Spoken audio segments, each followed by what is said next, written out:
Vous êtes branchés sur la fréquence 9/3/4.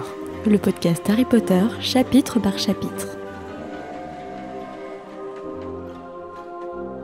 Bonjour à tous et bienvenue dans ce nouvel épisode de Fréquence 9/3/4. Je suis Marina. Et je suis Jérémy. Alors on s'approche doucement mais sûrement de la conclusion de ce tome 2. Harry est parvenu à vaincre le basilic, mais surtout Voldemort une nouvelle fois.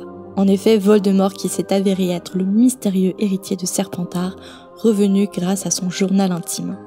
On peut donc souffler car Ginny est sauvée et les attaques sur les nez moldus vont donc enfin cesser à Poudlard.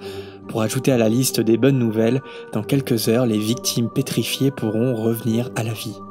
Mais avant ça, conclusion oblige, il est temps de retrouver Dumbledore pour le bilan traditionnel. Vous voyez, le bilan traditionnel, c'est un peu comme un entretien annuel avec son boss. Sauf que là, c'est entre le directeur et son élève, pour faire un point sur le nombre de fois où Harry a failli mourir pendant l'année. C'est un peu ça, et cette fois on va également retrouver un certain elfe de maison pour faire le clair sur toute cette histoire, car si l'on se rappelle bien, ces événements tragiques avaient été prédits par Dobby. Dobby, qui a aussi son rôle à jouer dans la mise en péril de la vie de Harry d'ailleurs, à ne pas oublier.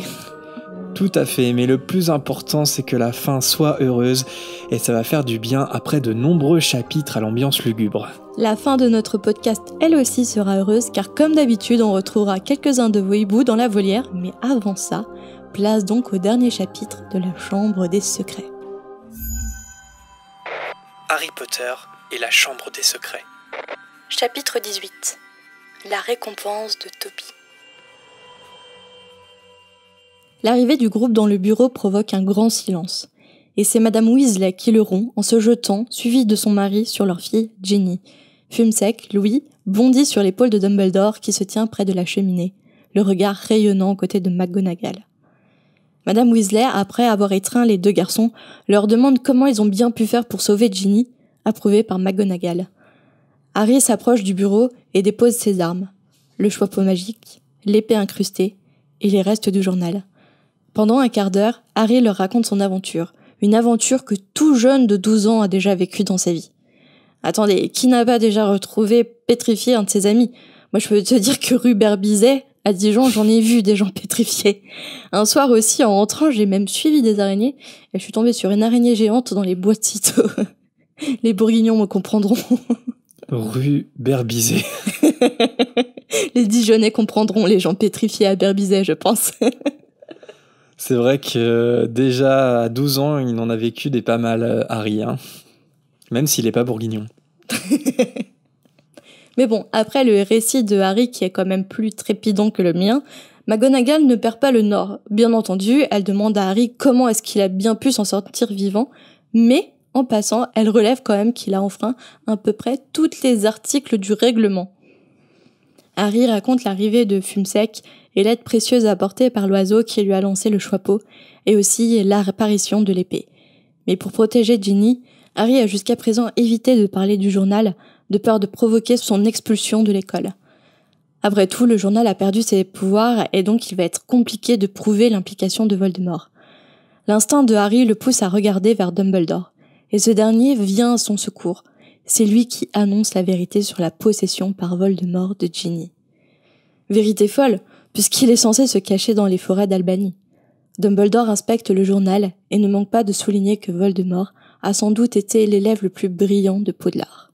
Le directeur raconte alors que peu de gens savent à l'heure actuelle que Voldemort s'appelait Tom Jedusor lorsqu'il était élève à Poudlard, il y a 50 ans.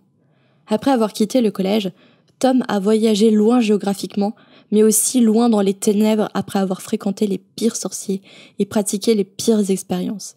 Si bien que quand il est réapparu, il ne restait plus rien du tout du jeune Tom Jedusor. Moi je me demande quand même pourquoi il y a très peu de sorciers qui savent que Voldemort était élève à Poudlard et s'appelait Tom Jedusor. Parce que ça a quand même été le plus grand mage noir de tous les temps. Et c'est étonnant qu'il y ait une infime partie de sorciers qui soient au courant de cette histoire, parce qu'on peut imaginer quand même que, surtout après sa chute, il y a eu des écrits sur lui, etc. Donc ça veut quand même dire que les sorciers, ils sont pas très curieux, ils se sont pas trop penchés sur le cas de Voldemort quand même, pour ignorer qu'il avait été élève à Poudlard, je sais pas. Pas qu'ils ignoraient qu'il avait été élève à Poudlard, ils ignoraient que c'était Tom Jedusor particulièrement qui était Voldemort. Ouais, mais même ça, je trouve ça bizarre, tu vois. Dès que les sorciers ne soient pas plus intéressés que ça au passé de Voldemort. Ils devraient, hein, parce que... Après, le lien était peut-être compliqué à faire entre Tom Jedusor, ancien élève de Poudlard qui avait des pratiques un peu douteuses lors de ses études, qui a disparu, et la réapparition de Voldemort. Parce que Voldemort, quand il est réapparu, même physiquement, il n'avait plus aucun trait de Tom Jedusor. Il était complètement changé par la magie noire. Donc si tu pousses pas vraiment l'enquête très profondément, c'est peut-être un peu compliqué de faire le lien entre les deux.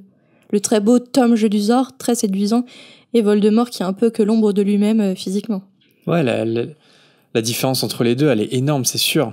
Même, je me dis, parce que ça fait il y a 50 ans de ça, en fait, hein, qu'il était élève à Poudlard. Mais c'est plus, même les sorciers qui l'ont pas connu, tu vois, c'est plus un travail d'historien, ou tu vois, juste de savoir... je sais pas, j'ai l'impression quand même que quand il y a des personnes qui marquent l'histoire comme ça, on a tendance à refaire leur historique et en parler assez souvent, mais là, ça n'a pas l'air d'être le cas dans le monde des sorciers. Après, il suffisait juste d'interroger en fait l'équipe professorale pour connaître son identité. Ouais, c'est ça, c'est que c'est il y a 50 ans, mais du coup, c'est pas si vieux que ça non plus, parce que la preuve, c'est que Dumbledore lui-même, il a été son professeur, et aujourd'hui, il est directeur de l'école, donc il y a encore un lien comme ça, c'est pas comme si tous les souvenirs avaient disparu, mais j'imagine que effectivement Voldemort a complètement effacé Tom Jedusor, et c'est dommage, parce que c'est exactement ce qu'il voulait faire. Donc le fait que les sorciers, en s'interrogeant pas plus sur les origines de Voldemort, finalement, ils ont perdu. Enfin, en tout cas, où Voldemort a gagné plutôt. Après, il y a un certain tabou aussi autour du personnage. Ouais, mais depuis sa chute, tu vois, ça fait 12 ans qu'il a chuté. Parce que t'en es sûr qu'il y a des livres décrits sur lui qui retraçaient vraiment... parce que finalement, tu retraces ses actes en tant que mage noir, ses meurtres, mais sa vie d'avant, c'est quand même assez dur à retracer, surtout s'il y a un tabou sur comment il est devenu ce mage noir, en fait. Ouais, c'est la question. Est-ce que dans les 12 ans qui ont suivi sa chute, là, en tout cas au moment de la Chambre des Secrets, est-ce que c'est compliqué d'écrire un livre sur Voldemort ? Est-ce qu'il y en a eu ? Et s'il n'y en a pas eu, pourquoi ? Ça signifie aussi faire le lien entre Tom Jedusor et comment Tom Jedusor est devenu Voldemort. Ça signifie aussi se plonger un peu dans des pratiques très sombres et qui n'est pas à la portée de tout le monde, et aussi bien dans l'enquête, mais aussi bien dans la lecture et la compréhension des expériences qu'il a pu vivre pour devenir Voldemort. Quand tu vois le best-seller que va devenir la biographie d'Albus Dumbledore après sa mort, tu te dis, il y avait de l'argent à se faire après la chute de Voldemort, d'écrire une biographie sur Voldemort. Ouais. Mais on ne sait pas si ça a été fait, en fait. Je ne sais pas si on a cette info-là de type encyclopédique sur les wikis. Je ne sais pas. Mais en tout cas, force est de constater que les sorciers n'ont pas l'air très au courant de la vie de Voldemort avant, justement, qu'il s'appelle Voldemort. Dommage. Mais en tout cas, si nous, on fait le lien, Madame Weasley, elle n'arrive pas à faire le lien entre l'histoire du jeune Tom et sa fille. Ginny avoue alors à ses parents que le journal lui appartenait. Elle écrivait dedans et il lui répondait.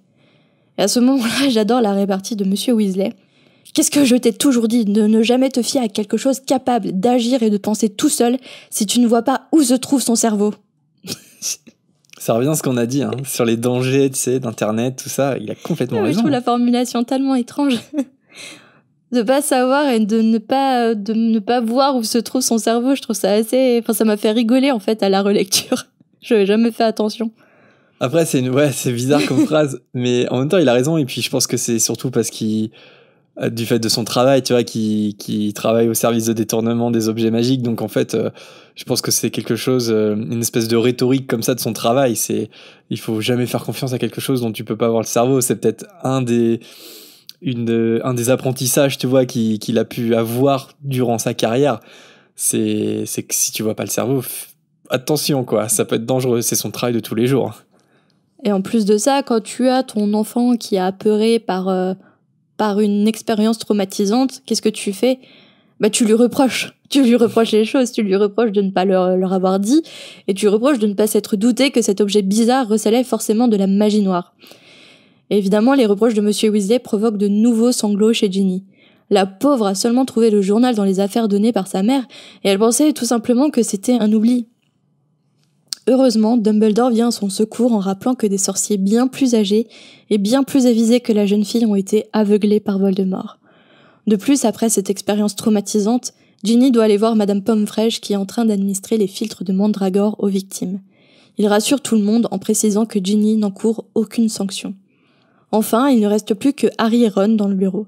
Dumbledore leur rappelle qu'il leur avait dit que s'il les surprenait encore une fois à enfreindre le règlement, ils seraient renvoyés.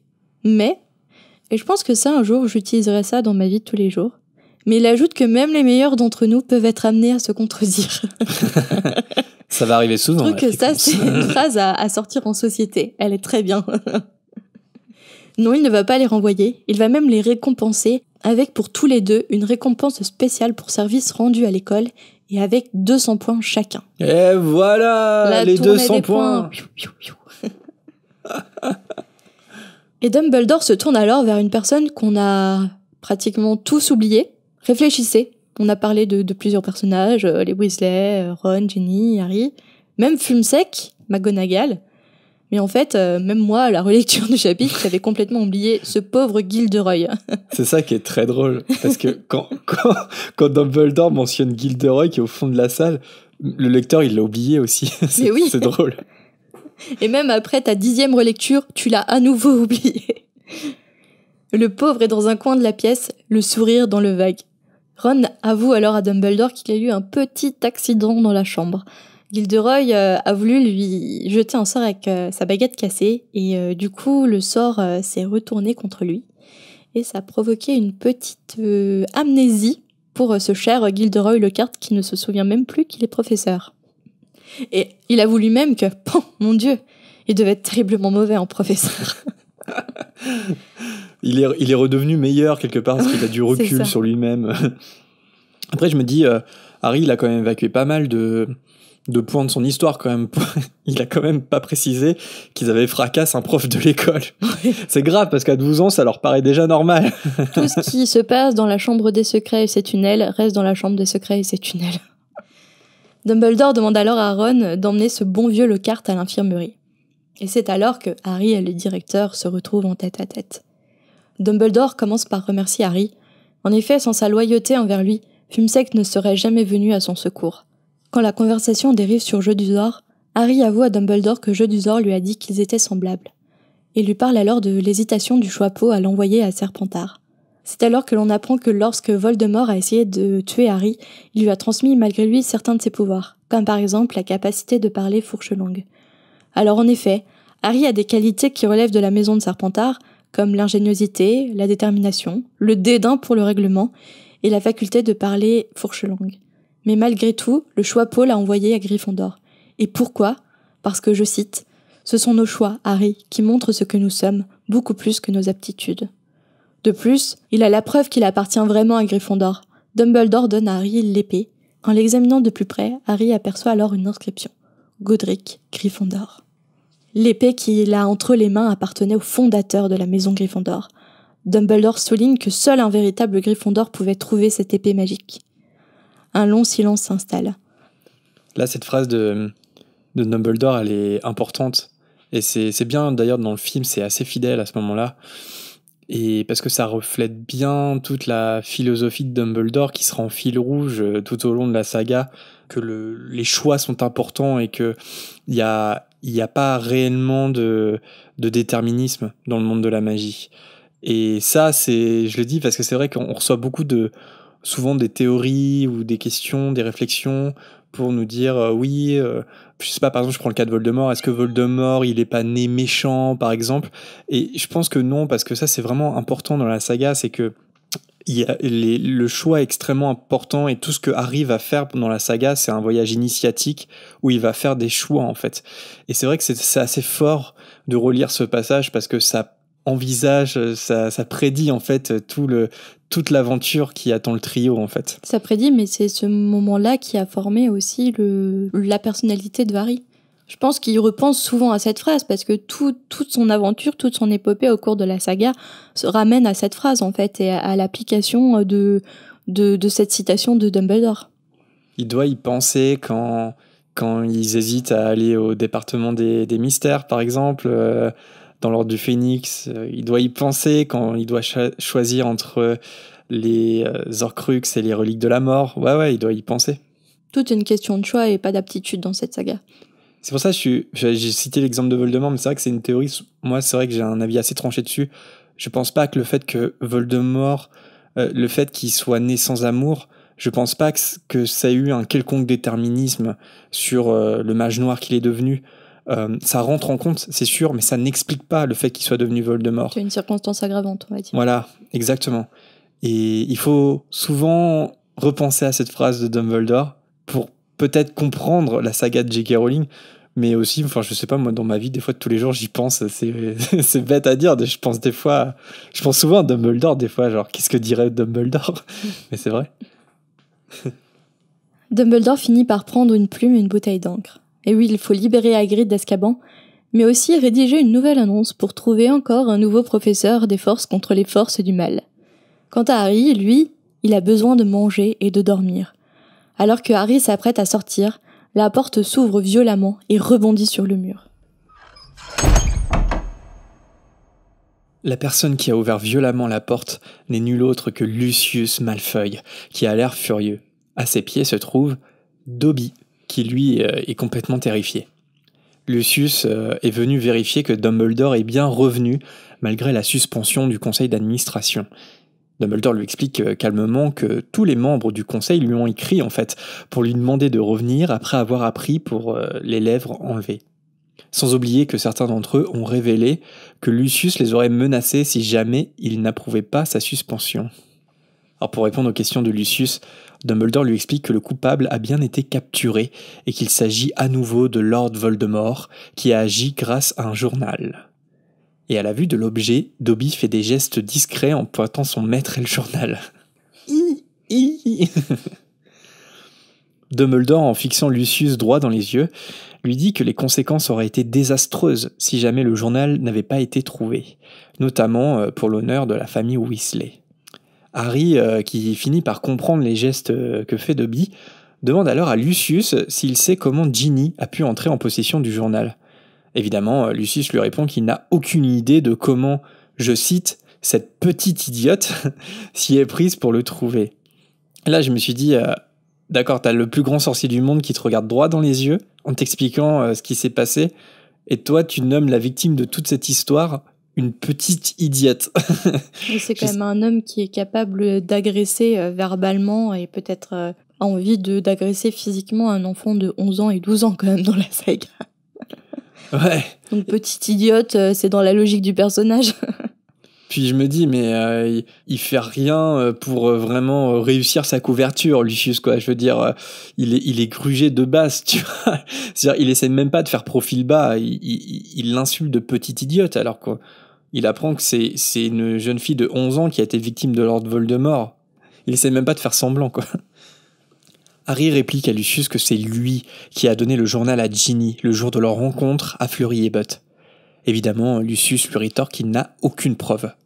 Dumbledore reprend la parole en disant qu'il n'y aura jamais de preuves en fait, mais qu'il lui conseille quand même d'éviter à l'avenir de distribuer les vieilles affaires de Voldemort ici ou là. Moi je suis désolée, mais il a fait une bonne action. Franchement, il faut songer à recycler nos vieilles affaires et à donner aux gens qui en ont le plus besoin. Je suis désolée. Donc que ce soit Voldemort ou autre, c'est à la base une BA. Hein. Il a chiné. Il a chiné. Il pensait pas mal faire, Lucius. C'était une bonne action, une famille dans le besoin. Ils avaient besoin de fournitures scolaires, ils n'avaient pas forcément les moyens. Voilà, un petit carnet d'écriture qui appartenait à Voldemort, un peu ensorcelé. C'est quand même une BA, je suis désolée. Moi, je pense que Lucius, c'est un personnage qu'on juge trop vite. C'est un personnage incompris. Je vois bien un peu une biographie là qui me vient en tête, avec une photo en noir et blanc artistique de Lucius. Un personnage incompris en titre de sa biographie. Où tu reprends chaque élément et t'inventes un truc pour le justifier, pour lui dire en fait il faisait ça pour le bien. Lucius contient sa fureur et il dit à son elfe qu'ils s'en vont avant de le pousser vers la sortie à coups de pied. Alors on en a déjà parlé pas mal des des elfes, mais je veux dire, comment c'est possible dans le monde de la magie de tolérer ça, quoi. Enfin, je veux dire, on sait que leur monde, il est assez vieillot sur certains aspects, mais là, c'est de l'esclavage, et franchement, c'est terrible, quoi. Esclavage, maltraitance, Parce qu'il lui donne un coup de pied, je veux dire, même Dumbledore, du coup, en tant que directeur, il dit rien, quoi. Enfin, c'est incroyable comme situation. Après, je crois qu'on l'avait déjà dit, mais je pense que c'est une minorité de familles qui maltraitent leurs elfes de maison. Les Malfoy sont assez extrêmes. Mais quand même, je veux dire, là, il le fait dans un lieu public, il est pas chez lui, quoi. C'est Moi, je terrible. pense que c'est pas la première fois qu'il le fait dans un lieu public, mais je pense que ça doit pas être accepté, mais toléré. Hélas. Donc c'est pour ça que Hermione, on la supporte avec la SALE. Harry a soudainement une idée en tête et il demande à Dumbledore s'il peut aller rendre le journal à Monsieur Malfoy. Et Dumbledore accepte. Alors tout en se précipitant vers Lucius et Dobby, Harry enlève une de ses chaussettes et il glisse le journal dedans. Alors on a déjà discuté de cette petite différence entre le livre et le film, mais c'est vrai que moi personnellement je préfère un petit peu plus la version du film parce que dans le film il cache la chaussette dans le journal et Lucius donne le journal. Alors que là je me dis, franchement Harry il a des chaussettes XXL quand même pour réussir à rentrer tout le journal dedans. Elle est irrécupérable après la chaussette. C'est ça. Et en plus, du coup, c'est Lucius qui va jeter la chaussette et Dobby qui la récupère en vol. Chose un petit peu étrange, mais bon, passons. Harry les rattrape et met dans la main de Lucius le journal en lui disant qu'il a quelque chose pour lui. Alors en fait, il lui donne le journal, mais qui est dans sa vieille chaussette, quoi. Malfoy récupère l'objet, puis il jette la chaussette sale. En découvrant le journal, il regarde Harry d'un air mauvais, et il le menace qu'un jour il connaîtra le même sort que ses parents s'il continue de se mêler des affaires des autres. C'est vraiment le pire, quoi. Après avoir insulté Ginny, il menace Harry, c'est pire, quoi. Puis il reprend sa route en ordonnant à son elfe de le suivre. Mais Dobby ne bouge pas. En fait, il tient précieusement à la chaussette qu'il a attrapée au vol. D'un air émerveillé, il explique que son maître lui a donné une chaussette et que par conséquent, il est libre. Malfoy comprend qu'il s'est fait avoir par Harry et il commence à se ruer sur lui. Soudainement, Dobby lui jette un puissant sortilège qui le projette en arrière. En se relevant, Lucius sort sa baguette, mais son ancien elfe le menace en tendant son doigt. D'un ton féroce, Dobby lui dit qu'il ne touchera jamais à Harry Potter. Encore une fois, sur les elfes, bon, on en a déjà pas mal parlé, notamment par le fait qu'ils aient été inspirés du folklore des brownies, notamment, etc. Mais finalement, on sait assez peu de choses sur les contraintes qui font d'eux des esclaves. Et moi, il y a une question que je me suis toujours posée, c'est est-ce que les elfes de maison sont asservis par la magie? C'est-à-dire, est-ce qu'il y a des sortilèges qui les obligent, qui les contraignent à être esclaves, à obéir aux ordres, etc. Ou est-ce qu'il s'agit juste d'un enfermement psychologique, culturel chez eux? Oui, c'est ça, parce qu'on connaît la façon pour eux de sortir de l'esclavagisme, mais par contre, on connaît pas la façon dont ils sont asservis. Donc, est-ce qu'il existe des elfes de maison sauvages qui sont pas asservis, qui ne sont pas asservis, ou est-ce que dès leur naissance, ils ont asservi tout un peuple à l'esclavage? Des renégats, des elfes de maison renégats. Ouais, en fait, parce on sait que après, quand Hermione arrivera au ministère, elle fera des nouvelles réglementations pour les elfes, etc. Ils seront plus dans l'esclavage. Mais je me demande est-ce que l'esclavage, est-ce que les sorciers, en fait, ils ont créé des sortilèges pour assouvir les elfes, ou est-ce que les elfes, ils se soumettent d'eux-mêmes quelque part? Est-ce qu'à la naissance, ils sont soumis au monde des sorciers? Ça serait étrange quand même. Des espèces de sortilèges, tu vois, qui sont héréditaires, tu vois, genre dans la famille des elfes, ils sont obligés d'obéir, je sais pas. Ouais, ou ça se trouve, c'est une construction mentale qui se font, quoi. Et qu'il n'y a pas la magie qui rentre en compte. Elle n'a jamais écrit là-dessus, J.K. Rowling. Non, je crois pas. Ouais, ça serait intéressant qu'elle écrive là-dessus. Enfin, elle ou quelqu'un qui s'y connaît un peu plus sur son propre monde. Tu vois, par exemple, le fait de donner une chaussette, je me dis, est-ce qu'il se crée un truc magique, ou est-ce que c'est parce que ça dépend simplement de l'interprétation de l'elfe de maison? Et si psychologiquement il se dit, il m'a donné une chaussette, donc il veut que je me libère, donc je me libère. Est-ce que c'est un enfermement psychologique ou magique? Je pense plus sur le psychologique que le magique. Moi, je pense plus sur le magique que le psychologique. Parce que psychologique, ça signifierait qu'il y aurait des elfes de maison sauvages, entre guillemets. Ouais, mais non, c'est possible, des elfes qui... C'est juste... Après, tout simplement des elfes, en fait. Le truc, c'est qu'on sait pas non plus comment vraiment ils se reproduisent, parce que c'est surtout ça, en fait. Non, mais si on a des sauvages... Ça va amener des questions des auditeurs, ça, quand tu parles de reproduction de créatures magiques. Vous avez décidé d'écouter un podcast Harry Potter, c'est pour notamment évoquer ce genre de sujet. Non, mais je pense que se passe-t-il entre Winky et Dobby? Ouais. Les dessous sombres de leur relation. C'est horrible, mais je pense qu'ils sont élevés comme je sais pas moi, des animaux de race, tu vois ce que je veux dire? On les fait se reproduire pour servir les familles, quoi. Ce serait de l'élevage dans le but de les soumettre à l'esclavage. Ouais, je pense, hein, c'est horrible. C'est encore plus sombre... encore plus glauque, plus dark, ils auraient vraiment aucune liberté, même dans leur reproduction. Après, que ça soit magique ou psychologique, on peut toujours imaginer des renégats qui se reproduisent entre eux et qui créent des milices d'elfes de maison indépendants, je sais pas. N'hésitez pas à nous donner votre avis ou à nous renseigner, mais je crois pas qu'il existe vraiment des informations encyclopédiques sur l'état d'esclavage des elfes de maison. Mais dites-nous si jamais vous avez plus d'infos. Et tu penses que Weedy, là, si on lui donne une chaussette, elle va nous libérer de sa présence? Ouais, vous devez l'entendre, mais elle est déchaînée depuis qu'on a commencé à enregistrer. On va essayer, je crois. On va lui donner une chaussette. Je te propose une petite pause avec un petit quiz, comme tu les aimes, Marina.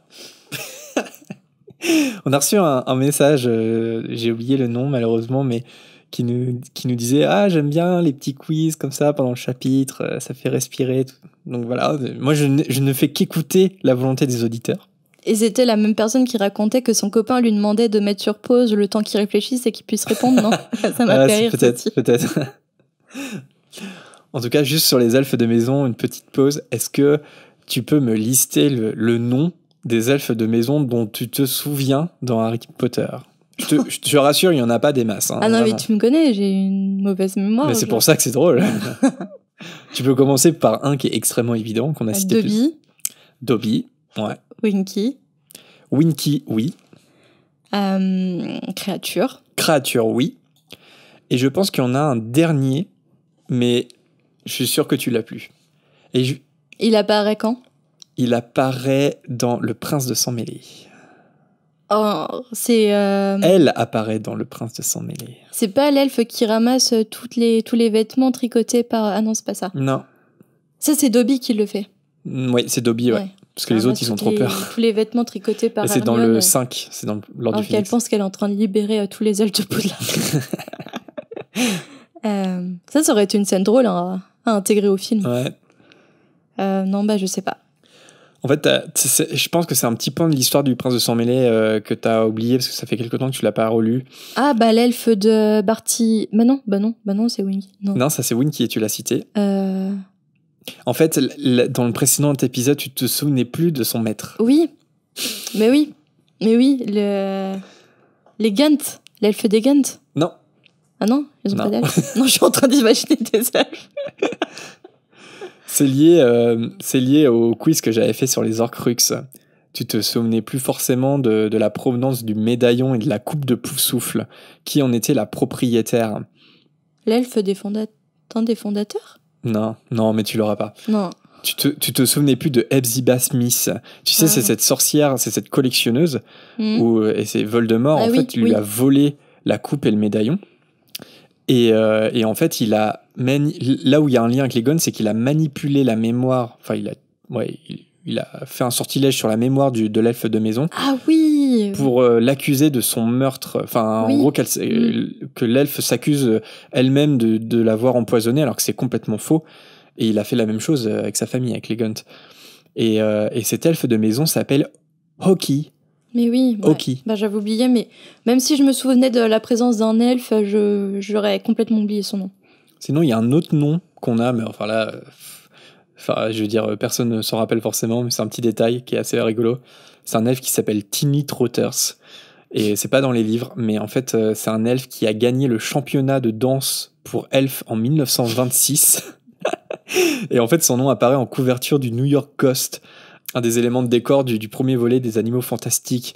Et donc doit y avoir, je crois qu'il y a une image en fait dans un des livres en fait des Animaux Fantastiques, genre tous les produits, qu'on appelle ça, les props qui ont été créés pour le film. Et en fait, il y a cette Teeny Trotters, donc on se demande bien ce que c'est le championnat de danse pour les elfes. Mais Alors bon, justement, ouais, est-ce que les participants sont tous des esclaves? Bah, surtout en 26, je veux dire, s'ils sont esclaves dans les années 90 et dans les années 20, ils le sont. Hein. Tu crois qu'on leur donne des coups de fouet pour qu'ils dansent? Quelle horreur. Après que Malfoy soit parti, Dobby remercie chaleureusement Harry qui, en retour, lui demande de ne plus jamais essayer de lui sauver la vie. Alors, il existe un podcast américain dont on a déjà parlé qui s'appelle Potterless. Et en fait, le principe, c'est aussi une lecture chapitre par chapitre comme on fait, mais par quelqu'un qui ne connaît quasiment rien d'Harry Potter et donc qui découvre petit à petit l'histoire. Son nom, c'est Mac Schubert. Et en fait, dans sa relecture du 2, je m'en souviens très bien, il déteste, mais de bout en bout, Dobby, parce qu'il le trouve mais insupportable et 100% nuisant en fait. Et toi, t'en penses quoi? Parce que je me demande si, est-ce qu'on n'est pas un peu influencé sur tout ce qu'on sait du personnage par la suite? Mais est-ce que dans le 2, enfin, en tout cas de ce qui se passe dans la chambre des secrets, qu'est-ce que tu penses réellement de Dobby? Dans ma première lecture, je m'en souviens plus. Mais forcément, on est influencé par nos multiples relectures. On a une autre vision des personnages au fil de nos relectures. Dobby, je m'en rappelle plus, mais je crois que Dobby, étrangement, j'en avais un peu peur et je le craignais un peu. Je le trouvais... le fait qu'il apparaisse un peu n'importe quand et qu'il fasse ses actions qui nuisent à Harry Potter, il me faisait un peu peur et je le craignais un peu, en fait, au départ. Je me souviens vaguement de ça, en fait. Je l'aimais pas du tout comme personnage. Je le craignais un peu. Et toi, tu t'en souviens? Non, malheureusement, non. Enfin, je me souviens pas précisément de ce que j'avais pu en penser à ma première lecture de la Chambre des Secrets. Après, quand j'essaie de prendre du recul, c'est vrai qu'il y a qu'à la toute fin, en fait, dans ce chapitre, qu'on apprend qu'il a fait ça pour Harry et que c'était une victime de la famille Malfoy. Et que, en fait, c'est un elfe qui est extrêmement courageux. Mais après, ça n'enlève pas au fait que il avait peut-être d'autres moyens de prévenir Harry que d'essayer de le tuer pendant l'année scolaire. Il a pas fait exprès d'essayer de le tuer. Pour lui, il le sauvait, plutôt. Ouais, il est hyper maladroit dans sa façon d'agir. Ouais, c'est ça. Et puis, il aurait pu peut-être lui dire, tout simplement. Enfin, bah bon, il pouvait pas parce que c'était déjà un grand effort pour lui d'aller le prévenir. Non, c'est parce que ouais, Dobby, maintenant, c'est un des personnages préférés des fans. Hein. Franchement, c'est un des personnages qui est souvent cité et qui sera malheureusement un des sacrifiés dans les reliques de la mort. C'est vrai que dans le 2, on peut se dire, ouais, franchement, il est cool, hein, mais il est assez nuisant quand même. Bah, dites-nous justement les auditeurs qui ont découvert récemment Harry Potter ou qui se souviennent plus de leur première lecture du tome 2. Qu'est-ce que vous en pensiez de Dobby dans les débuts? Harry pose une question justement à l'elfe de maison. Pourquoi lui avoir dit lors de leur rencontre que les dangers à Poudlard ne concernaient pas celui dont on ne doit pas prononcer le nom? Et Dobby lui répond que c'était un indice évident, parce qu'à l'époque, on pouvait librement prononcer le nom de Tom Jedusor avant qu'il ne devienne Voldemort. Bon, là-dessus, on va passer parce que on est d'accord, c'est surtout un moyen pour J.K. De mettre le lecteur sur une très très très mauvaise piste. Et d'ailleurs, c'est plutôt malin parce que le film a complètement évacué ça. Je veux dire, Harry demande juste dans le film qui est à l'origine du complot et Dobby répond pas. Et c'est mieux parce que c'est vrai que de faire dire à Dobby ça concerne pas celui dont on ne doit pas prononcer le nom, c'est un petit peu une manipulation de la part de J.K. quand même. Dobby remercie une dernière fois Harry en sanglotant avant de transplaner. Le festin qui s'ensuit est le meilleur que Harry n'ait jamais fait. Tout le monde célèbre en pyjama la capture de l'héritier et le retour des élèves pétrifiés, parmi lesquels Hermione qui se précipite vers lui en criant qu'il l'a vaincu, Justine qui vient lui serrer la main en s'excusant de l'avoir accusé, ou Hagrid aussi qui revient au milieu de la nuit. Évidemment, avec les 400 points offerts à la dernière minute par Dumbledore, Gryffondor s'assure la victoire de la Coupe des 4 maisons encore une fois. Est-ce que ça vous rappelle quelque chose ? L'année dernière, il s'est passé exactement la même chose, peut-être. Une très bonne nouvelle aussi est le fait que McGonagall leur annonce que tous les examens ont été annulés. Et ça, c'est un truc qui revient souvent, mais qu'est-ce qui se passe pour les bus ou les aspics, enfin je veux dire les examens qui sont importants. Tu retapes une année supplémentaire malgré que tu aies fait une excellente année scolaire. Tout ça parce qu'il y a eu un héritier et quelques pétrifications. Ou alors ils ont pas de diplôme et c'est une année blanche et après ils ont peut-être des rattrapages à la fac comme au mois de septembre. Ah, peut-être. J'espère pour eux d'ailleurs. Ouais, parce que ça va, entre la 2e et 3e année, ça pose pas de soucis, mais bon, pour la 5e et la 7e année, c'est un peu plus important, a priori, les examens. Et enfin, une annonce ravit tout le monde aussi, le fait que Lockhart ne pourra pas reprendre les cours l'année suivante, une nouvelle qui est saluée aussi par quelques professeurs.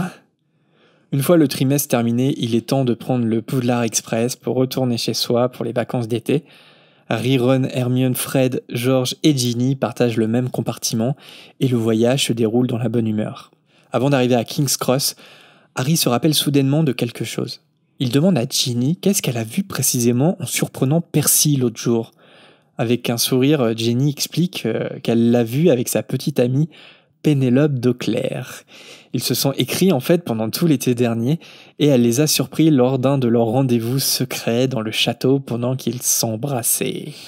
Tout ça pour ça. Évidemment, cette information est une pépite pour Fred et George qui promettent de ne pas se moquer de lui avec un sourire mauvais. Pourquoi on se moquait quand on était plus jeune, quand on avait un amoureux ou une amoureuse? C'est vrai que c'est un peu idiot. Pourquoi? Il a embrassé une fille. En plus, c'est peut-être ce qu'il y a de plus normal chez Percy par rapport à son caractère, son comportement. Je veux dire, c'est plutôt un bon signe. Bah oui. Alors que le Poudlard Express ralentit à l'approche de la gare, Harry écrit le numéro de téléphone de Private Drive sur un parchemin pour Ron et Hermione parce qu'il ne supportera pas de ne pas avoir de nouvelles pendant 2 mois comme l'année dernière. Hermione lui demande si son oncle et sa tante vont être fiers de lui pour tout ce qu'il a fait à l'école cette année. Mais Harry lui précise qu'ils vont plutôt être furieux vu le nombre de fois où il a failli mourir mais qu'il a quand même survécu. Quelle déception. Sur ce, tous ensemble, ils franchissent la barrière magique qui s'ouvre sur le monde des Moldus.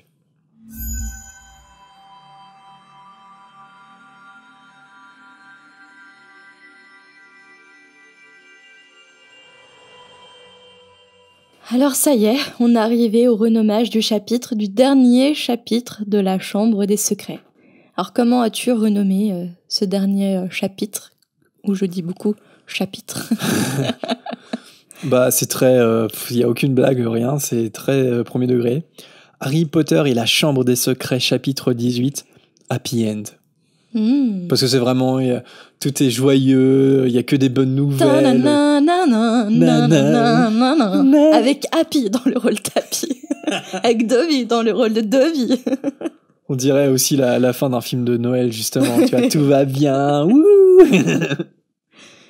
Alors moi aussi, c'est du sérieux. C'est Harry Potter et la Chambre des Secrets, chapitre 18, Révélation et Libération. Le nouveau livre de... Je ne sais pas quel auteur. De Tiny. De quoi? De Tiny ou de Tiny. Tiny Trotters. Tiny Trotters, Révélation. Libération et Révélation, le nouveau livre de Tiny Trotters. Le mythe de la danse des elfes de maison, de retour parmi vous. Et pour toi, quel est le meilleur personnage du chapitre? Je crois que je l'avais sélectionné au chapitre précédent, mais pour moi, c'est encore Harry. Tu vas peut-être dire Dobby, toi. Mais du coup, je sais pas, je t'ai laissé Dobby, en fait. Mais... Trop généreux. Merci beaucoup. Non, mais en fait, Harry, pour avoir manipulé Lucius, tu vois, après tout ce qu'il a fait, il a quand même cette idée de dire, mais c'est pas possible, il peut pas garder Dobby, je vais libérer Dobby. Donc, je choisis Harry. Et toi, sans suspense, du coup? Non, j'ai pas choisi Dobby. T'as pas choisi Dobby? J'ai pas choisi de personnage, en fait. C'est une relation que j'ai choisie. En fait, j'ai choisi la relation naissante entre Dumbledore et Harry par rapport à leur premier tête-à-tête où Dumbledore commence à dévoiler le passé de Voldemort. Alors écoute Harry, je vais te dire toute mon enfance. Assieds-toi, on va parler. La révélation des pouvoirs de Voldemort, notamment ceux qu'il a transférés à Harry. Et donc du coup, j'ai l'impression que par rapport à ce premier tête-à-tête, ça pose un peu les premières bases de leur relation un peu floue, leur relation père-fils, petit soldat, Dumbledore. J'ai vu cette impression-là et du coup, j'ai choisi ça. La relation naissante entre Dumbledore et Harry. Ouais, non, c'est vrai. Après, il y avait ça aussi dans le premier. Hein. Mais différemment. En fait, dans le premier, ce qui est touchant, c'est que ils insistent pas forcément sur Voldemort, mais plus sur l'amour de Lily. Et c'est pour ça qu'il a survécu, c'est pour ça que Quirrell pouvait pas le toucher. Et là, ça, en fait, la discussion qu'ils ont dans le 2, ça rappelle toutes les discussions qu'ils vont avoir dans Le Prince de Sang Mêlé, par exemple, sur qui est Voldemort, d'où il vient. Et la notion de fidélité aussi à Dumbledore, par rapport à l'arrivée de Fumsac. Oui. C'est vrai que c'est peut-être à partir de ce moment-là qu'il y a quelque chose de très fort qui se crée entre les deux. Parce que dans le premier, Harry voit pas vraiment Dumbledore, en fait, il y a cette discussion avec le miroir du Riséd. Il y a la fin où ils ont ce bref échange après avoir vaincu Quirrell. Mais là, il y a un truc fort qui se crée entre eux parce que Harry lui a été fidèle dans la Chambre des Secrets, c'est vrai. Et c'est ça qui l'a aidé à survivre, notamment. Allez, on vous laisse la parole et on passe à la volière.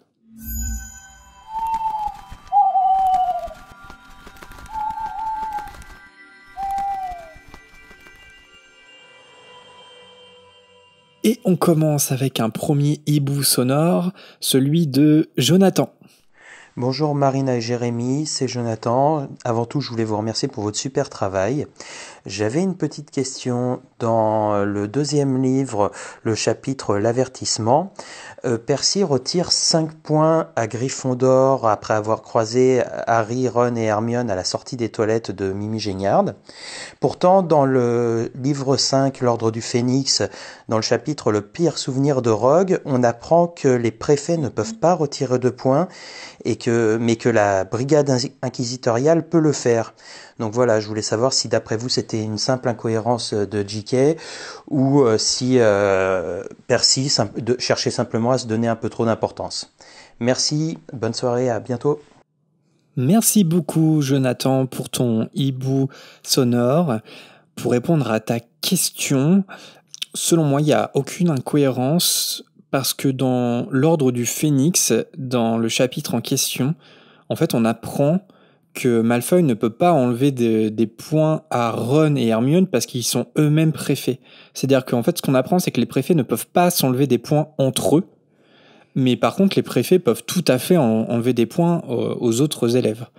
Donc, et d'ailleurs, donc Percy peut très bien en enlever dans la Chambre des Secrets, et Ron et Hermione, j'ai pas de souvenir en tête comme ça précis, mais ils en enlèvent aussi dès l'Ordre du Phénix. Donc pas d'incohérence, c'est juste que voilà, les préfets peuvent pas en gros se faire une guerre de points.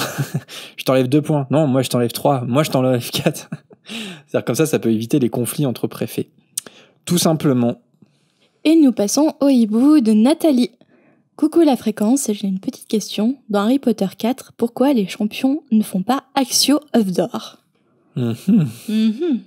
Alors au départ, j'étais partie chercher la réponse dans une FAQ que J.K. avait fait à l'occasion des Animaux Fantastiques, où elle disait que le sortilège ne fonctionne que sur des objets inanimés.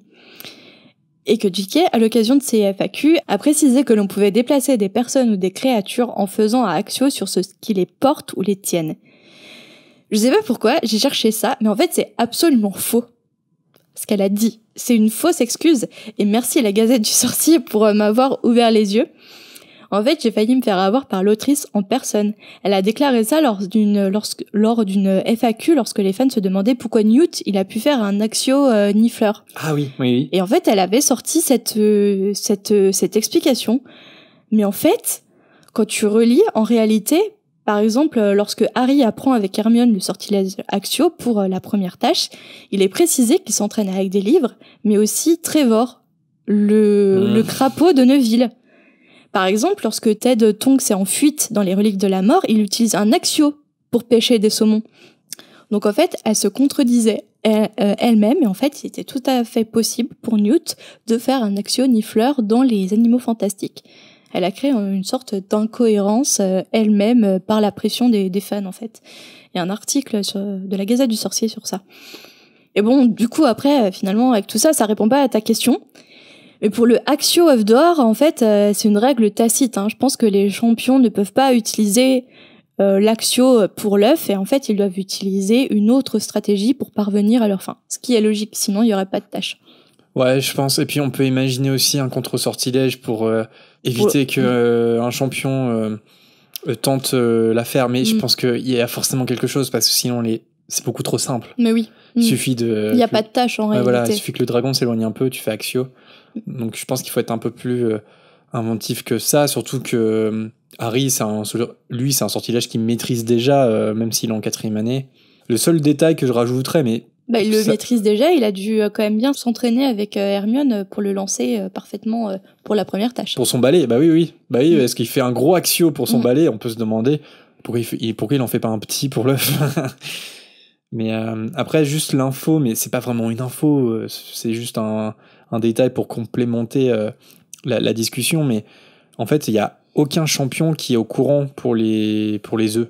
Je veux dire, ils savent tous qu'ils doivent combattre un dragon, en gros. Enfin, en tout cas, passer devant un dragon, mais c'est quand même garder secret toute l'histoire de l'œuf d'or. Après, même s'ils pouvaient pas l'anticiper, je veux dire, ça paraît évident pour des champions de faire Axio œuf d'or, et s'ils le font pas, c'est que... Et peut-être que les autres essayent de le faire, mais ça marche pas, je pense, tout simplement. Un prochain hibou de Mao. Pourquoi les Weasley dégnomment-ils leur jardin, puisque les gnomes reviennent toujours? En plus, les pauvres petits gnomes, je les trouve trop mignons. Je suis végétarienne et le traitement des animaux contre les gnomes, les géants, les elfes de maison dans la saga me rend toujours triste. Bienvenue au club. Nous aussi, Mao, ça nous rend très triste, mais ta question est quand même intéressante. Pourquoi ils dégnomment alors qu'ils vont forcément le faire? Ils peuvent recommencer quelques heures après. Parce que c'est un peu... Enfin, j'ai l'impression que c'est un peu une métaphore de désherber, quoi. Tu désherbes et puis les mauvaises herbes vont toujours revenir. Mais c'est vrai que ça paraît quand même beaucoup plus rapide comme processus avec des gnomes, parce que je me souviens que dans ce passage-là, en fait, les gnomes, dès la fin du dégnommage, ils reviennent déjà dans le jardin. Oui. Alors, après, je pense que c'est sur le ton de l'humour dans Harry Potter. Mais effectivement, c'est un peu cruel parce qu'il faut les désorienter, les faire tourner en rond ça avant de les jeter. Il y a franchement, le monde magique est un peu cruel avec les créatures. Voilà, donc on a parlé des elfes dans cet épisode, il y a aussi les gnomes. C'est injuste, mais c'est comme ça, Mao, il faut l'accepter. Encore une fois, c'est le livre qui vit avec son temps. Ouais. Écrit dans les années 90. Dans les années 90, il n'y avait pas toute cette conscience écologique et de bien-être animal. Après, peut-être la différence, c'est de savoir est-ce que les gnomes, même si t'en prends soin, est-ce qu'ils sont sympas avec toi? C'est pas d'en prendre soin, c'est des animaux, des créatures magiques, tu les laisses vivre dans leur coin, tu vois. Ils veulent pas de ton aide, ils veulent rien de toi, ils veulent simplement vivre, en fait. Surtout, ce qui est étonnant, c'est que le jardin des Weasley est décrit comme étant assez sauvage, il laisse la nature se faire. C'est vrai qu'on peut se poser la question pourquoi ils laissent pas les gnomes vivre tranquillement dans leur habitat. On se pose la même question, Mao. Et nous passons au hibou sonore d'Adèle. Salut, je vous envoie ce message parce que je pense à vous. J'étais en train d'écouter votre dernier épisode de podcast qui est très bien, comme d'habitude, parfait, nickel. Et je voulais vous demander si vous connaissiez le shifting ou reality shifting. En gros, c'est une technique où tu peux déplacer, entre guillemets, ton esprit dans un autre univers. Donc c'est à toi de choisir. Après tu peux aller dans Game of Thrones, le Seigneur des Anneaux, ou même un livre que t'as adoré. Donc en fait tu t'endors dans ton lit. Puis après il y a plein de techniques. Et quand tu te réveilles dans un autre monde, dans celui que t'as choisi. Et si je vous en parle, c'est parce qu'on peut du coup choisir d'aller dans le monde d'Harry Potter. Personnellement, c'est ce que j'ai choisi. Sauf que ça fait très peu de temps que je m'entraîne, 3 ou 4 jours. Du coup, je n'ai pas encore eu de résultats. Mais je voulais savoir si vous aviez des auditeurs qui vous en ont parlé, si vous-même vous connaissiez, si vous aviez essayé. Voilà. Merci beaucoup pour tous vos épisodes. C'est vraiment... ils sont vraiment géniaux. Et bonne continuation. Au revoir. Merci Adèle pour ton hibou. Alors non, personnellement, je connais pas le shifting. Par contre, ça me fait penser plutôt à de l'hypnose aussi. Personnellement, j'ai fait quelques séances d'hypnose dans ma vie. Et en fait, ça me fait penser à ça, où on te guide dans un lieu que tu choisis, un lieu où tu es serein pour régler certains problèmes ou pour t'apaiser. Et ça me fait penser un peu à ça, à choisir un monde où l'on est bien, où on veut évoluer.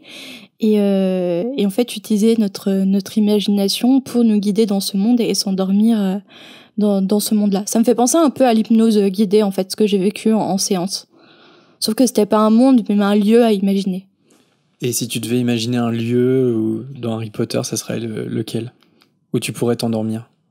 La seule commune des Gryffondor, avec le feu de cheminée qui crépite. Et les fauteuils, là, tout moelleux, là, comme ça, où on se glisse avec un chocolat chaud, là. Ce serait trop bien. Et toi? Ouais, je pense la salle commune, mais de Serre d'Aigle.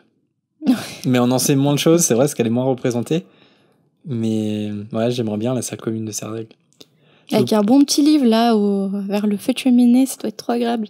Je vous conseille les vidéos d'ambiance qu'on peut trouver sur YouTube, où ça mélange des bruitages avec la bande originale des films. Et parfois, il y a des animations qui sont très très bien faites. Et on peut mettre ça en plein écran sur sa télé, par exemple. Et c'est assez reposant. Il y a même le bruitage à feu de cheminée. Ouais. Je suis tombée sur ça sur YouTube. Ouais, bah t'as une ambiance salle commune de Gryffondor. Ouais. Il y en a une que j'aime bien, c'est aussi c'est une ambiance salle de travail de Poudlard. Et en fait, t'entends des plumes qui grattent sur des parchemins. Et comme si t'étais à la bibliothèque, par exemple, de Poudlard. Ça, pour travailler, c'est assez sympa aussi, comme ambiance de travail. Enfin, moi, personnellement, ça me dérange pas d'écouter de la musique en travaillant. Et c'est vrai que ça détend. En tout cas, j'en écoute quand je prépare les émissions. Je me mets souvent des ambiances je crois que c'est Ambient Worlds. Voilà, on vous conseille sur YouTube. Mais sinon, le shifting, bah, dites-nous, nous, on connaissait pas du tout. Donc, n'hésitez pas à répondre à la requête d'Adèle. Est-ce que vous connaissez ou pas? On se demande c'est quoi les pratiques? Qu'est-ce qu'il faut faire? Parce qu'il y a l'air d'y avoir une succession d'étapes pour y arriver, mais c'est quoi? En fait, ça me fait penser vraiment à l'auto-hypnose. Parce que tu peux te faire hypnotiser par quelqu'un, mais aussi tu peux apprendre à t'hypnotiser toi-même, et il y a plusieurs étapes à respecter, une ambiance, un état d'esprit, et c'est très très compliqué de pratiquer l'auto-hypnose. Un prochain hibou, cette fois de Marine. Je me suis toujours posé une question sur la fin du film de la Chambre des Secrets. Ça tombe bien parce que c'est le chapitre qu'on vient de faire. Lucius Malfoy est fou de rage car Harry a libéré Dobby. On entend alors Malfoy prononcer « Avatar !» Ce qui m'a beaucoup surprise. Déjà, il me semble que ce n'est pas du tout le cas dans le livre, donc pourquoi cet ajout? Pensez-vous qu'il visait Harry ou Dobby? Alors merci Marine, alors déjà on peut te confirmer que non, ce n'est pas dans le livre, c'est vraiment un ajout du film. Pourquoi? Alors je pense que c'est pour ajouter un peu de drama, enfin je veux dire c'est pour que la scène soit encore plus percutante au cinéma. Il y a Lucius qui essaye de lancer un sortilège de mort sur Harry. Après est-ce qu'il visait Harry ou Dobby? Moi j'ai quand même l'impression que dans le film il vise Harry quoi. Et c'est Dobby après qui s'interpose. Après, on peut se demander, est-ce que l'ajout, il est intéressant? Je sais pas, parce que est-ce que Lucius essaierait vraiment de tuer Harry? Je crois pas.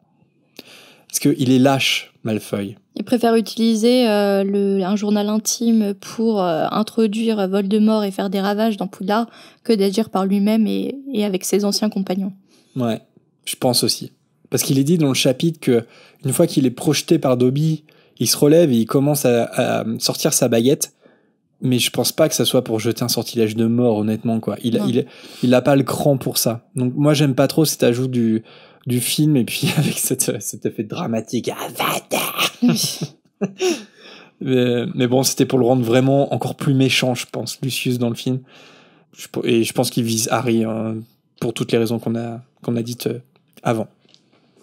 Et nous passons au hibou sonore de Louison. Alors, désolé, ça va couper à un moment, mais en fait, c'est dans le hibou. Salut Marina et Jérémy, je vous remercie encore une fois pour votre émission. J'attends chaque nouvel épisode avec beaucoup d'impatience et c'est super de vous écouter à chaque fois. Donc je vous envoie ce message parce que je me suis posé une question récemment sur le fonctionnement des souvenirs qu'on extrait de sa mémoire pour les mettre dans la pancine. En fait, j'ai pensé à ça par rapport au moment où Rogue à la fin des Reliques de la Mort, quand Rogue est attaqué par Voldemort et qu'il extrait les souvenirs de sa mémoire pour les donner à Harry et pour que Harry puisse résoudre l'histoire. Parce qu'en fait, je me dis que le laps de temps dans lequel Rogue est encore un peu conscient avant qu'il meure est quand même assez court. Donc je me dis, mais comment il fait pour extraire autant de souvenirs si précis? Parce que dans le livre, contrairement au film, il en sélectionne quand même un certain nombre. Et voilà, en fait, je me demande comment il fait alors qu'il est en train de mourir pour avoir cette présence d'esprit et donner autant de souvenirs pertinents. Donc je me demandais si qu'est-ce que vous pensez à ce sujet? Parce que moi je me demande s'il a pas présélectionné ses souvenirs à l'avance en sachant qu'il aurait peut-être pas beaucoup de temps sur le moment pour les donner à Harry. Enfin bon, c'est une petite théorie comme ça. Donc est-ce que vous pensez qu'on peut présélectionner ses souvenirs, les mettre dans un petit coin de sa tête pour les ressortir au moment opportun? Donc voilà, je voulais vous faire part de cette interrogation et j'ai hâte de vous écouter au prochain épisode. Merci Louison pour ton hibou. Alors je sais pas si on peut les présélectionner, mais déjà on peut les sélectionner. Après les pensées que Rogue transmet à Harry, c'est des pensées, je pense, assez récurrentes dans sa vie. Des pensées... Le film de sa vie. Bah non, mais c'est ça. Tu sais, dans ta vie, il y a toujours des pensées récurrentes, des souvenirs qui font de toi ce que tu es aujourd'hui et tu y penses souvent. Et je pense que c'est le cas pour Rogue. Il y pensait depuis un certain moment et de plus en plus parce qu'il savait peut-être que sa mort approchait. Et donc, du coup, c'est instinctivement que ces souvenirs-là sont sortis lorsqu'il a procédé à comment dire, leur extraction par la pancine. Enfin, je pense vraiment que si par exemple là, si on devait, par exemple dans 5 minutes mourir, je pense forcément que t'as une présélection de souvenirs qui te viennent immédiatement en tête. Enfin, c'est ma théorie. Toi, t'en aurais une autre? Non, mais en tout cas, la première idée qui me vient en tête, c'est que c'est du pain béni pour le film, cette scène. Parce que c'est assez rare dans un livre de voir une succession comme ça de flashbacks. Et je pense que quand ils ont lu ça, ils se sont dit ça va être une séquence trop bien au cinéma. Et pour le coup, c'est assez bien réussi, effectivement, dans le film. Est-ce qu'on peut les présélectionner? Je sais pas. Est-ce qu'il a conditionné son cerveau pour s'apprêter à donner tous ces souvenirs-là à Harry, à les trier quelque part? Parce que c'est vrai qu'il y a un tri quand même. On a l'impression qu'il y a un tri qui est fait. Peut-être. Mais j'ai envie de dire, encore une fois, on sort tellement des lois physiques de notre monde que tout est possible. Après, peut-être que, je sais pas, si ça implique une magie qui est extrêmement forte et extrêmement puissante, qui en plus là est une magie de l'amour aussi. Donc, est-ce que ça se trouve tous ses souvenirs sont pas forcément conscients quand il lui donne? Peut-être que il y a même quelque chose qui le dépasse, je sais pas. Après, c'est son inconscient qui fait le travail à sa place. Peut-être, il y a peut-être un inconscient magique qui... Même pas un inconscient magique, inconscient tout court. Ouais. Non, mais un inconscient magique dans le sens où ça reste quand même des souvenirs, ça reste quand même des trucs que tu sors de ton cerveau et que. Mais pourquoi toi tu filtres jamais tes souvenirs dans un petit bocal? Mais pareil, tu vois, la pancine. En fait, je trouve que c'est un artefact qui est tellement en dehors des lois de notre monde que j'ai du mal vraiment à voir comment ça pourrait se matérialiser en vrai. Parce que on s'était déjà posé cette question, mais quand tu te débarrasses d'un souvenir, ça veut dire que tu n'y penses plus. Mais on est d'accord que tu t'en souviens quand même. Mais oui. Parce que sinon tu deviens quelqu'un d'autre, tu vois. C'est notre histoire qui fait que ce que nous sommes. Donc, en fait, il y a beaucoup d'inconnus autour de cette pancine, mais je pense qu'il faut se laisser bercer par la magie et pas trop se poser de questions métaphysiques. Un hibou de Isabelle. J'avais une petite question que je me pose régulièrement. Comment est-il possible que l'univers magique reste secret, étant donné qu'il y a des mélanges moldus et sorciers? Je m'explique. On comprend pourquoi les Dursley gardent le secret vu leur aversion pour le monde magique, mais il y a forcément d'autres familles dans lesquelles ça se passe mieux, et j'ai du mal à croire que personne n'en parle autour de soi, à tel point que cela reste secret, notamment dans le cas des enfants nés de Moldus comme Hermione, comment les parents ont expliqué aux autres personnes de la famille où était passée Hermione. Je trouve que le pensionnat paraît un peu juste comme excuse. Merci Isabelle pour tes réflexions. Je pense que c'est un pacte en fait entre les familles d'enfants sorciers qui sont moldus et le monde magique en fait. Je pense qu'ils sont quand même obligés de donner une excuse, et celle du pensionnat, ça me paraît la plus évidente. Alors il faut savoir aussi que peut-être qu'au Royaume-Uni c'est quelque chose d'un peu plus répandu que dans notre culture française, les pensionnats, les écoles privées, etc. Donc c'est pas forcément étrange que ton enfant soit loin de son foyer pendant toute l'année, sauf pendant les vacances. Donc je pense qu'ils sont un peu obligés quand même de donner une fausse excuse, parce que moi j'imagine qu'ils signent même un pacte en fait avec le monde magique. C'est si vous acceptez que votre enfant soit scolarisé à Poudlard, vous acceptez le fait de garder le secret en fait. Et ça se trouve, le ministère de la magie contrôle aussi les parents de Moldus pour pas qu'ils racontent à toute la terre que leur enfant est sorcier. Encore une fois, ce ne sont que des suppositions. Je sais pas si toi, Marina, t'as d'autres idées. Non, mais je retiendrai aussi les couples sorciers et moldus. Quand ça se passe mal, est-ce que la personne quittée n'a pas envie de se venger et de tout dévoiler sur le monde de son ou sa chair et tendre par pure vengeance? Mais là, une fois, je pense que après, ils peuvent pas contrôler, ils peuvent pas toujours être là. Donc, est-ce qu'il y a eu des dérives et beaucoup de gens oubliés qui étaient au courant du monde magique? Je pense qu'ils sont fliqués. Je pense qu'il y a des gens dans le ministère, des sorciers dont le métier c'est de prêter attention aux secrets magiques. Il y a beaucoup de fonctionnaires chez les... Il y a beaucoup de fonctionnaires chez les sorciers, alors. Mais bon, par contre, il faut pas qu'ils révèlent les secrets après 16h30. Il y a un sacré budget dans les ministères sorciers. Non, mais forcément, en tout cas, qui sont listés, et que je pense pas qu'ils soient surveillés ou quoi que ce soit, parce que sinon, là, c'est intrusion dans la vie privée des gens, et ça pourrait créer des conflits entre moldus et sorciers. Mais je pense qu'ils sont obligés de signer un pacte. Et par exemple, s'ils signent un pacte magique, je veux dire, s'ils le rompent, peut-être qu'il y a un sortilège et qu'ils peuvent être au courant, tu vois. Un peu comme ce que fait Hermione avec l'armée de Dumbledore. Tu révèles le secret, t'es couvert de furoncle.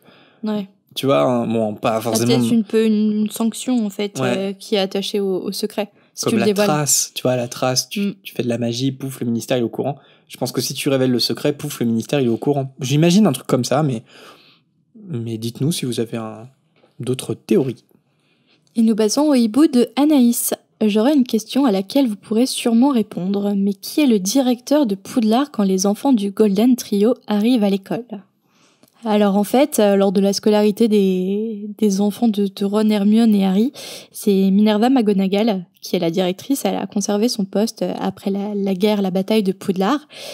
Et d'ailleurs, Kingsley Shacklebolt, devenu ministre de la magie, lui a décerné le titre de commandeur de l'ordre de Merlin et une carte de sorcier célèbre à son effigie.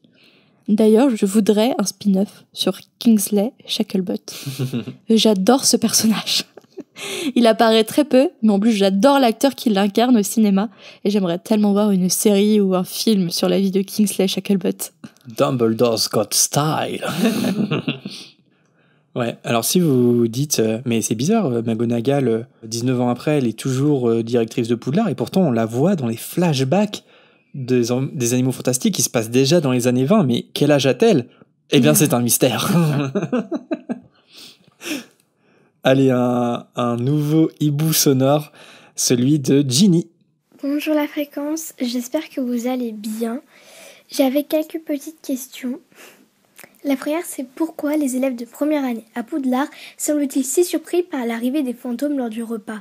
Est-ce qu'ils en ont jamais entendu parler? Enfin, je parle de ceux qui sont dans les familles de sorciers, bien sûr, parce que ça me paraît un peu bizarre quand même. Parce qu'on y fait souvent élocution dans la saga Harry Potter, en fait. Et par exemple, les Weasley, je serais pas étonnée qu'ils aient déjà parlé de fantômes. Et pourtant, les élèves de première année, ils sont très très très très surpris par l'arrivée des fantômes, mais ils en ont jamais vu. Est-ce qu'il y en a qu'à Poudlard?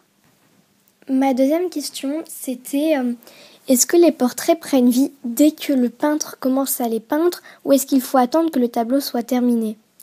C'est juste une question que je me suis toujours posée, voilà, et j'aimerais bien que vous y répondiez si vous pouvez. Sinon, continuez comme ça, vous êtes trop bien, et je suis super contente de vous écouter à chaque fois. Bisous! Merci Ginny pour ton hibou sonore trop chou. Alors, pour répondre à tes questions, est-ce que les familles de sorciers connaissent l'existence de fantômes? Je pense que oui quand même, et je pense pas qu'il y en ait qu'à Poudlard. Alors après, je pense qu'il faut remettre dans le contexte, parce que si les élèves de première année, ils ont peur, c'est que déjà, ils attendent, ils appréhendent ce qui va leur arriver avec la répartition, ils sont tout nouveaux dans un immense château, et là, qu'est-ce qui va arriver? Des fantômes. En masse. Et en plus des fantômes pas des moindres, t'as quand même le baron sanglant qui est couvert de sang et est un fantôme à moitié décapité quand même. C'est pas n'importe quel fantôme.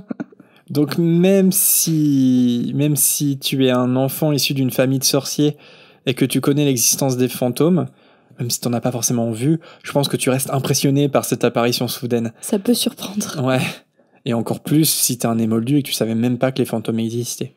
Par contre, je suis persuadé qu'il y en a partout dans le monde des fantômes et que les moldus même perçoivent les fantômes. Pour avoir regardé pas mal d'émissions paranormales, je peux te garantir, Jenny, qu'il y a des fantômes un peu partout. Bon, tu vas lui faire peur. La pauvre. Peut-être dans ta chambre, Jenny. Pourquoi tu dis qu'il y a des fantômes partout? Non, mais on est assez fan de paranormal, donc voilà. Mais non, il n'y en a pas qu'à Poudlard, ça c'est certain. Et quand est-ce que les tableaux prennent vie? Eh ben ça c'est une question que je me suis toujours posée aussi, ça me paraît toujours curieux. Alors j'ai tendance à penser que c'est pas... qu'il n'y a pas un peintre qui peint et qui donne des coups de pinceau les uns après les autres. Je pense que c'est un processus magique. Je pense que c'est peint avec la baguette et que le tableau se révèle au fur et à mesure ou quelque chose comme ça. Parce que c'est vrai que c'est un peu bizarre, genre tu dessines et là tu dis ah voilà c'est terminé et puis pouf le sorcier prend vie, c'est un peu mon Dieu, j'ai qu'une tête, mon Dieu, qu'est-ce qui se passe? Ah T'as oublié de faire ma tête. Je pense que c'est plus un sortilège. Je sais pas si t'as une autre opinion, Marina. Non, j'imaginais effectivement un sorcier peindre, mais même avec un pinceau en grès, et que le tableau prenne vie à la fin, tout simplement, par un procédé magique. Après, ça peut être beau, tu vois, les formes qui bougent, mais qui prennent véritablement vie au moment où l'artiste a fini son tableau, tu vois. Mais pour moi, c'est un processus magique. Par exemple, pour les directeurs de Poudlard, je suis pas sûr que quelqu'un ait peint Dumbledore. Je pense qu'il y a un truc, c'est un processus magique qui se fait tout seul. Il y a même pas de peintre. Je sais pas, parce que je me pose la question si le peintre se loupe en fait sur la représentation du personnage, comme la fameuse statue de Cristiano Ronaldo. Tapez sur Google la statue Cristiano Ronaldo loupé. Mais qu'est-ce que c'est que cette gueule? C'est pas du tout. Ça ressemble pas du tout à ça. Est-ce que tu prends vie quand même? Ouais, franchement, il y a beaucoup de questions autour des tableaux en vrai. En vrai, c'est rigolo parce que c'est un détail dans l'univers, ça habille l'univers quelque part, mais quand on commence à s'y intéresser de plus près, déjà c'est très bizarre parce que ce sont des espèces de fantômes aussi, et en plus, mais comment ils sont conçus? C'est des très bonnes questions, Ginny, et malheureusement on pourra pas forcément t'avancer beaucoup plus. Et nous passons au hibou d'Arthur. J'ai une question à vous poser car elle m'intrigue depuis longtemps. Je sais qu'on ne le sait pas, mais avez-vous un avis sur la personne qui a tué Ariana? Alors j'ai un avis. Ma théorie, elle est toute simple et je pense que c'est la majorité des gens qui pensent comme moi. C'est lorsque il y a eu un duel entre Dumbledore et Grindelwald, Ariana est tout simplement mise entre les deux pour protéger son frère. Et Albus, en fait, il a pas anticipé son comportement, il a lancé un sortilège et ça a touché Ariana. Enfin, moi, je pense que c'est Dumbledore qui l'a tué. Ouais, on peut avoir que des suppositions. Enfin, c'est ma supposition, première. Après, je me dis, est-ce que ça change grand-chose? Parce que ça soit Dumbledore ou Grindelwald, ou même Belforce, personne voulait la tuer. De base, personne, même Grindelwald, je pense pas qu'il voulait la tuer. Donc, dans tous les cas, c'est un accident. C'est un accident, mais tu portes la culpabilité de cet accident quand même. Oui, c'est sûr. C'est sûr. Mais je veux dire, même si Dumbledore, c'est pas lui qui a jeté le sortilège fatal, il est quand même coupable quelque part parce qu'il s'est fait embrigader par Grindelwald, etc. Mais t'as un avis sur qui a apporté le coup fatal ? Non, je sais pas. Mais on verra peut-être ça dans les Animaux Fantastiques T'as pas 5. Moi, franchement, peu importe ce que les Animaux Fantastiques disent, on le saura jamais. Je pense que C'est pas officiel. Ça se trouve, dans la confusion, on saura jamais même. Enfin, ça se trouve, il y aura une scène dans les Animaux Fantastiques où elle sera morte et genre, ils vont même pas savoir eux-mêmes. Ça se trouve, c'est deux sortilèges qui se fracassent l'un contre l'autre et qui partent sur Ariana. C'est très dur à savoir. Donc, on ne peut avoir que des théories, mais en même temps, même si on sait, est-ce que ça change grand-chose ? Je ne sais pas. Et enfin, un dernier hibou de Pierre. Salut, petite question, savez-vous pourquoi est-ce qu'il n'y a pas de magasin de baguettes et de balais à Préolard ? Alors, Pierre, selon le wiki Harry Potter, en fait, il y aurait une branche d'Ollivanders à Préolard, donc il y aurait bien un magasin de vente de baguettes. Mais le seul petit problème, c'est que c'est impossible de trouver la source. J'ai essayé de regarder, mais je trouve pas. Et alors, c'est pas dans les livres, ça c'est sûr, hein, mais peut-être que c'est en décor des films. Mais ce qui est sûr, en tout cas, c'est que en fait, dans le parc Universal à Orlando, en fait, c'est là où se trouve le magasin Ollivanders. Donc, je me demande si c'est pas ça la source, si c'est pas le parc d'attractions et que du coup, c'est pas cité comme source.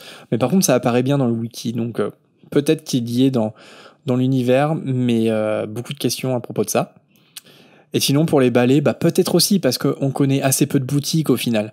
Donc peut-être qu'il y a un magasin de balais magiques, mais ça, on ne sait pas. Donc dans tous les cas, que ça soit pour les baguettes ou pour les balais, libre à ton imagination, Pierre, parce que finalement, on ne sait pas tout de ce village sorcier de Préolard. Et voilà pour cette volière. Alors on a reçu pas mal de hiboux depuis notre dernier épisode, donc malheureusement on a dû en faire une petite sélection. On tient quand même à citer un maximum d'entre vous, comme d'habitude. Merci à Laila pour sa précision sur les Horcruxes et bon courage pour ton mini-mémoire consacré à Harry Potter. À Oscar pour sa question concernant les centaures. On n'a pas plus d'infos au passage sur ton interrogation. À Justine cette fois, c'était sur les enfants des Moldus. À Ludovic pour ses réflexions sur Tom Jeu du sort, à Justine qui rattrape gentiment son retard, bonne écoute à toi, ou encore merci à Cécile qui nous a découvert tout récemment.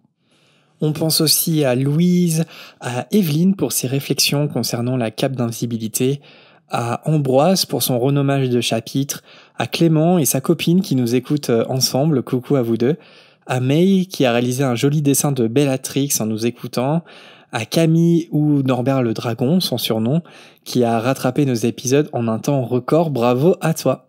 Merci aussi à Lisa et sa sœur qui nous ont partagé les très belles couvertures lituaniennes d'Harry Potter, à Floral, à Louis qui nous a dessiné de très jolies cartes, ça nous touche beaucoup, à Naïma qui a entendu son hibou sonore en train de jardiner, peut-être que tu jardines toujours en écoutant cette dédicace, dis-nous-le, et enfin merci à Sarah également.